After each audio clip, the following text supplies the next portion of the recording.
2020 hit us hard. We lost so many people, more than ever, and some deaths shocked us completely. I'm Steven Siegel, senior editor at legacy.com. I'm Linnea Crother, senior writer at Legacy. Famous faces we knew from far away were just one piece of this here story, but their lives and their deaths mirrored our own. Stay with us. We're remembering the stars who changed our world. Neil Peart rocked the world as Rush's drummer and lyricist. Musicians call him one of the greatest drummers ever. Brain cancer took him January 7th. He was only 67. Terry Jones helped build Monty Python from the ground up. He directed comedy classics, Holy Grail, Life of Brian, Meaning of Life. Dementia claimed him January 21st. He was 77. Jim Lehrer anchored PBS NewsHour for decades, starting way back in 1975. He moderated 12 presidential debates between 1988 and 2012. A heart attack took him January 23rd. He was 85. Kobe Bryant, one of basketball's greatest ever. 20 years with the Lakers, 5 championships, 18 All-Star selections. A helicopter crash took him January 26th. He was just 41. Mary Higgins Clark ruled the bestseller list as the queen of suspense. 51 books, over 100 million copies sold. She died January 31st at 92. Kirk Douglas was Hollywood's last living Golden Age legend. Spartacus, 7 Days in May, 20,000 Leagues Under the Sea, Gunfight at the OK Corral. He died February 5th at 103 years old. Robert Conrad played tough Secret Service agent James West in The Wild Wild West. He also starred in Hawaiian Eye and Black Sheep Squadron. Heart failure took him February 8th. He was 84. Joseph Shabalala founded Ladysmith Black Mambazo, the Grammy-winning South African choir. They hit worldwide fame singing with Paul Simon on Graceland in 1986. He died February 11th at 79. Kelly Nakahara played Nurse Kelly on MASH. She started small and became a regular, appearing in over 150 episodes. Cancer took her February 16th. She was 72. Jeanette Dubois played Willona Woods on the hit sitcom Good Times. She also co-wrote and sang Movin' On Up, the Jeffersons theme song. Cardiac arrest took her January 17th. She was 74. B. Smith started as a supermodel, then built a restaurant empire. Her home decor and furniture lines hit Bed Bath & Beyond and La Boy. Early onset Alzheimer's took her February 22nd. She was 70. Katherine Johnson crunched the numbers that sent American astronauts into space. Her genius as NASA's human computer became famous through the movie Hidden Figures. She died February 24th at 101. Max von Sydow famously played chess against death itself in Ingmar Bergman's The Seventh Seal. Later, he terrified audiences in The Exorcist. He died March 8th at 90. Lyle Waggoner made us laugh for 7 seasons on The Carol Burnett Show. He later played Steve Trevor on TV's Wonder Woman and became Playgirl's very first centerfold. Cancer took him March 17th. He was 84. Kenny Rogers was one of country music's biggest stars ever. His song The Gambler spun off a whole series of hit TV movies. He died March 20th of natural causes. He was 81. Curly Neal dazzled fans for 22 seasons with the Harlem Globetrotters. The team honored him with their Legends ring and retired his jersey number 22. He died March 26th at 77. Jan Howard topped the charts with Bill Anderson on their duet For Loving You. She was a longtime star of the Grand Ole Opry. She died March 28th at 91. Bill Withers gave us a timeless classic in 1972, Lean on Me. He also wrote Ain't No Sunshine and Lovely Day. Heart failure took him March 30th. He was 81. Adam Schlesinger co-founded Fountains of Wayne, the band behind 2003's hit Stacy's Mom. He also wrote award-winning songs for TV and film, like That Thing You Do. COVID-19 took him April 1st. He was only 52. Ellis Marsalis mentored New Orleans jazz musicians for generations. His own sons, Branford and Wynton, grew into jazz stars themselves. COVID-19 claimed him too, on April 1st at 85. John Prine told stories through song that inspired songwriters everywhere. His classic Angel from Montgomery still moves listeners today. COVID-19 took him April 7th. He was 73. Brian Dennehy owned the stage, winning a Tony for Death of a Salesman. He also brought laughs to the big screen in Tommy Boy. He died April 15th of natural causes at 81. Roy Horn made magic history with Siegfried and Roy, working alongside white tigers and lions. Their show became the biggest hit Vegas ever saw. COVID-19 took him May 8th. He was 75. Little Richard gave rock and roll its attitude. His wild shouts on Tutti Frutti and Good Golly Miss Molly launched generations of rockers. Bone cancer took him May 9th. He was 87. Jerry Stiller cracked us up as grumpy Frank Costanza on Seinfeld. He built a comedy career with wife Ann Mira, and their son Ben Stiller became a movie star. He died May 11th of natural causes at 92. Phyllis George broke barriers as one of the first women in sports journalism. She was crowned Miss America 1971, co-hosted the NFL Today, and served as Kentucky's First Lady. A blood disorder took her May 14th. She was 70. Fred Willard cracked us up in mockumentaries like Best in Show and Waiting for Guffman. His improv skills made every role unmistakably his. He died May 15th of natural causes at 86. Ken Osmond played obnoxious Eddie Haskell on Leave It to Beaver, one of TV's biggest icons. Later, he traded acting for a badge on the LAPD. He died May 18th at 76 from COPD and artery disease. Wes Unseld dominated the court for the Bullets from 1968 to 1981. He's one of only 2 players ever named MVP in his rookie year. Pneumonia took him June 2nd. He was 74. Bonnie Pointer sang her way to fame with her sisters in the Pointer Sisters.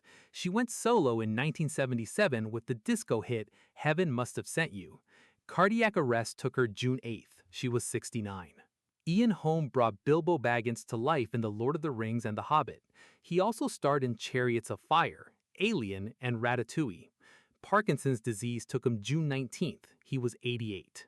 Joel Schumacher directed the Gen X classics The Lost Boys, Flatliners, and St. Elmo's Fire. He also brought us Batman Forever and Batman and Robin. Cancer took him June 22nd. He was 80. Phyllis George starred as Victoria Cannon on the Western hit The High Chaparral. Her performance earned her a Golden Globe. She died June 27th at 89. Carl Reiner created and co-starred on The Dick Van Dyke Show. His comedy partnership with Mel Brooks lasted a lifetime, and his son Rob Reiner carried the legacy forward. He died June 29th of natural causes at 98. Hugh Downs co-anchored 2020 for over 20 years, from 1978 to 1999. Earlier, he hosted The Today Show and the game show Concentration. A heart ailment took him July 1st. He was 99. Charlie Daniels topped the country charts with The Devil Went to Georgia. That iconic fiddle solo won him a Grammy.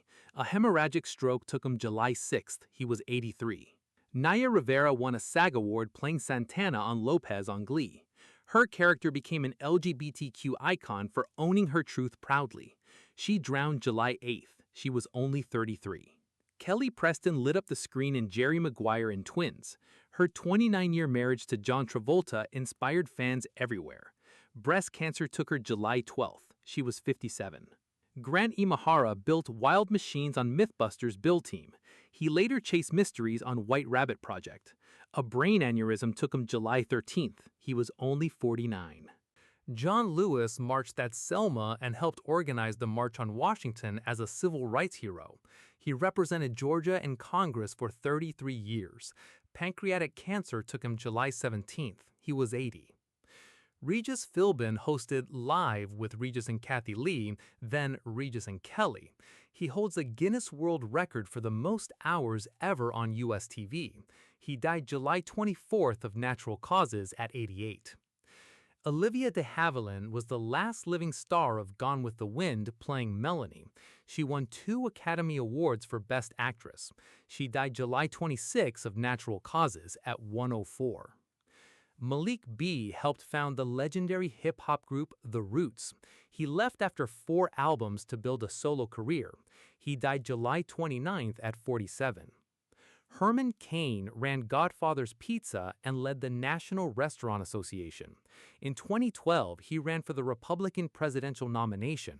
COVID-19 took him July 30th. He was 74. Wilford Brimley starred in Cocoon and The Natural. His familiar face sold Quaker Oats and Liberty Medical for years on TV. A kidney ailment took him August 1st. He was 85. Trini Lopez sang folk hits like Lemon Tree and If I Had a Hammer. He also acted in The Dirty Dozen and Adam 12. COVID-19 took him August 11th. He was 83. Chadwick Boseman played icons Jackie Robinson, James Brown, and Thurgood Marshall on screen. He became an icon himself as Marvel's Black Panther. Colon cancer took him August 28th. He was only 43. Ronald Bell co-founded Kool and the Gang, giving us hits like Celebration and Jungle Boogie. He died September 9th at 68. Diana Rigg was tough and stylish as Emma Peel on TV's The Avengers. She also played a Bond girl and Game of Thrones Queen of Thorns. Cancer took her September 10th. She was 82. Toots Hibbert led reggae pioneers Toots and the Maytals. Their song 5446 That's My Number became one of reggae's first worldwide hits. He died September 11th at 77. Ruth Bader Ginsburg towered over the Supreme Court as a champion of human and women's rights. Fans called her the notorious RBG. Pancreatic cancer took her September 18th. She was 87.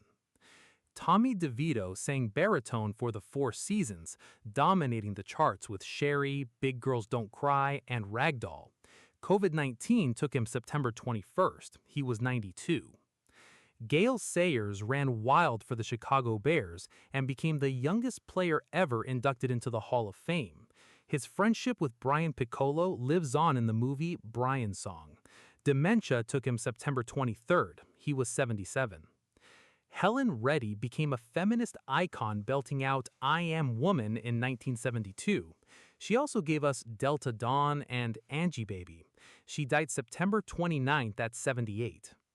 Mac Davis wrote Elvis Presley classics like In the Ghetto and A Little Less Conversation. His own 1972 hit Baby Don't Get Hooked on Me topped the charts too. He died September 29th after heart surgery at 78. Eddie Van Halen became rock's guitar god as founder of Van Halen. He wrote Jump and famously shredded on Michael Jackson's Beat It. Throat cancer took him October 6th. He was 65. Conchata Ferrell made us laugh as housekeeper Berta on 2.5 Men. She also appeared in Mystic Pizza and Edward Scissorhands. She died October 12 from cardiac arrest complications at 77. Sean Connery brought SWAT spy James Bond to the big screen. His charisma lit up dozens of leading roles for half a century. Pneumonia and heart failure took him October 31st. He was 90. Alex Trebek hosted Jeopardy for more than 35 years. Witty and gentle, he became the voice of knowledge for America. Pancreatic cancer took him November 8th. He was 80. David Prowse gave Darth Vader his towering physical presence in the original Star Wars trilogy. His imposing size made the villain unforgettable. He died November 28th after a short illness. He was 85. David Lander played Goofy Squiggy on Laverne and Shirley. Later, he became a strong voice for people living with multiple sclerosis. MS complications took him December 4th. He was 73. Chuck Yeager broke the sound barrier, the first person on Earth to do it. His courage paved the way for America's space program. He died December 7th at 97. Charlie Pride became country music's first black superstar. He scored 30 #1 hits, including Kiss and Angel Good Morning. COVID-19 took him December 12th. He was 86. John Le Carre wrote spy classics like The Spy Who Came In From the Cold and Tinker Tailor's Soldier Spy. He drew from his own days in British intelligence. Pneumonia took him, too, on December 12th. He was 89.